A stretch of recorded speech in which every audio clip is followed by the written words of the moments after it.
السلام علیکم ملګرو څه څیزونه داسې وي د خوراک چې هغه ډېر عام ښکاري خو د هغې انساني صحت لپاره ډېر زیاتې فایدې هغه چې تاسو خپل ژوند کې داخل کوئ هغه استعمال تاسو کوئ د هغې خوراک تاسو کوئ نو ډېرې مسلې داسې دي چې بغیر د هغوی به انشاءالله ستاسو هغه خوراک سره الله پاک تاسو سره صحت درکوي نو نن چې کومه موضوع ده هغه د ګني ده ګنډېرۍ یا ګنۍ موسم را روان دی نو زه چې د موسم چې کوم میوې یا سبزیانې دي او موسم لحاظ سره چې کوم فایدې ورکوي زه په هغې باندې خبرې وکړم نو ګنۍ د صحت لپاره ډېر زیات زبردست دی د دې ډېر ښه رزلټ دی مختلف بیمارو کې دا کار کوي ګوره د چا چې اس جي پي ټي سی وایي فیټي لیور وي جګر باندې چربي وي یا یې جګر ګرمایش چې ورته وایي هغې ډېر زیات سی وایي یا یرکان وي یا یې زړی وي هغه خلکو لپاره ګنډېرۍ یا د ګنو جوس ډېر زیات بهترین دی تاسو لس ورځې مسلسل چې دی ګنۍ وچوپئ یا د ګنډېرۍ وچوپئ یا د هغې جوس وڅکئ دې ته کلر اف جوینډنس وایي د زیړۍ قاتل دی زیړۍ ختموي بالکل نو د کومو خلکو اس جي پي ټي سیوا راغلي وي د جګر ګرمایشي وي یا په جګر باندې چربي وي یا د جګر نورې مسلې وي نو دوایي سره سره تاسو د ګنډېرو یا د ګنو د جوس استعمال هم کوئ دا هم چوپئ نو انشاءالله چې دا تاسو لس ورځې 15 ورځې استعمالوئ نو ډېر زیات فرق په بدن کې محسوسوئ خو دې کې به احتیاط دا کوئ چې ګنډېرۍ تاسو بازار نه اخلئ ګنډېرۍ چې په تازه حالت کې کټ کېږي پرې کېږي تازه چې مخکې نه پرتې نه وي ځکه چې هغې باندې هغې مچان ناست وي دوړې پې وي یا پې هغې اوبه شیندلې وي نو هغه بیا صفا نه وي سوتره نه وي نو چې کوم تازه حالت کې ګنډېري هغه به اخلئ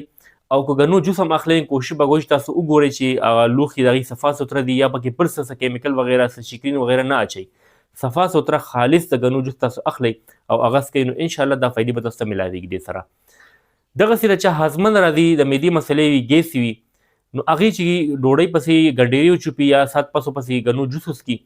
یا ګنۍ وچوپي نو د هغې به هضمه راځي ګیس او بدهضمي ختموي تاسو په دې ازمېښت وکئ یقین وکئ تاسو خوراک وکئ ورپسې سات پس ګنډېري وچوپئ نو تاسو به ډرکي وکئ او تاسو به خپله پته ولګي چې یاره معده باندې بوج کم شولو دغسې د چا مثانې کې پتري وي یا په ګردو کې پتري وي یا یورینري ټریک انفیکشن یعنې میدیازو نالۍ کې څه مسله وي تشې میدیازې کولو نه راځي یا هغې کې څه انفیکشن وي پسټیل راځي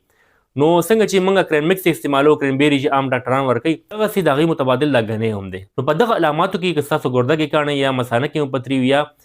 د تشو میدیازو نالۍ کې څه انفیکشن وي یا پسټیل راځي پیپ راځي نو تاسو د ګنۍ جوس استعمال ډېر کوئ یا ګنډېري ډېر زیات چوپئ یا موسم دی نن سبا نو ګنۍ ډېر زیات چوپئ نو انشاءالله دغه د تشو میدیازو نالۍ د انفیکشن به هم ختمیږي او کاڼی یا پتري چې هغه به هم انشاءالله خارجیږي دې سره د ګنۍ د استعمال طریقه ټول نه بهترین دا چې ته په خپلو غاښونو باندې استعمال کوئ یعنې هغه تاسو سپین کوئ او په خپل یې وچوپئ نو دا به ډېره بهتري په نسبت د دې چې بازار نه ګنډېرۍ اخلئ یا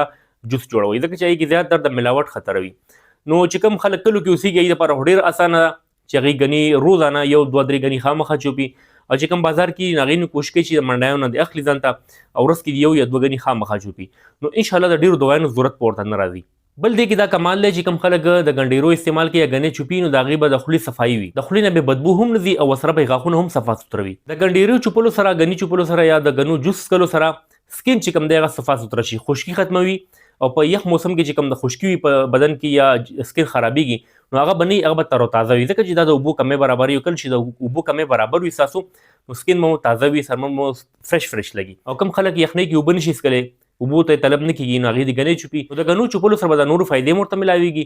او په خولې به هم ښه لګي ذایقه به هم ښه لګي او ورسره به د اوبو کمی هم انشاءالله برابرېږي امید دی ستاسو به دا ویډیو خوښه شوي داسې معلوماتي ویډیوز کتلو لپاره د ما چینل ډاکټر شبیر پښتو خامخا سبسکرایب کړئ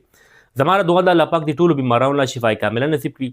الله دې د ټولو مسلې په خپل قدرت حل کړي آمین الله حافظ